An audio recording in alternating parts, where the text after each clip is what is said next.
Alright, Chef Buck here, and today we're going to cook us up some beet greens. So next time you buy some beetroot, don't throw those greens away because you can cook you up a nice meal with them.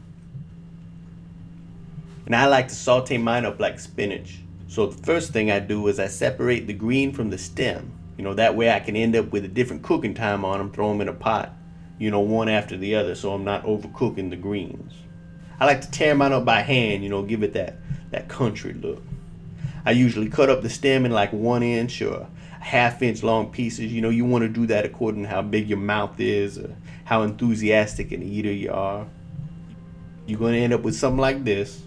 Go ahead and grab your skillet and heat you up 2 tablespoons of olive oil on medium heat. Once that's heated up, throw your red onion in there. I like to chop mine up kind of big, give it a kind of rustic look. Throw in a little sliced up garlic. You can put about 2 cloves. I usually put about 4 because I love my garlic, Push it around in the pan, get it softened up a little bit. I also add a little bit of chopped up red bell pepper. It really turns it into a visually appetizing dish. Then I go ahead and throw my beet green stems in there.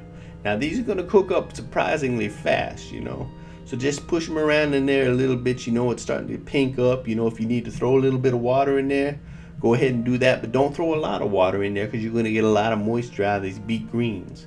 And you don't want your dish to be too wet, so go easy on the water. It'll start to pink up, smell really good. Go ahead and throw your beet greens on there. Now I don't even mix them in there. I just spread them out on the top, and then I just throw the skillet lid on there and I let it sit for a minute. Let those greens wilt up. That way it'll be easy to push everything around the pan and won't make a mess. Go ahead and throw you some salt in there, grind you up a little black pepper.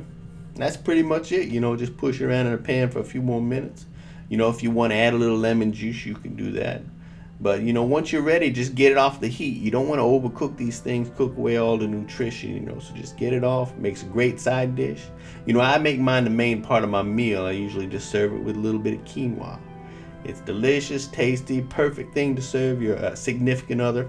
I wouldn't really serve it as a date food, It's not really, unless you're going out with some kind of, vegan hippie chick or, some kind of guitar playing folksy type dude, whatever. But that's it. Easy peasy lemon squeezy, super duper good for you. Bon appetit.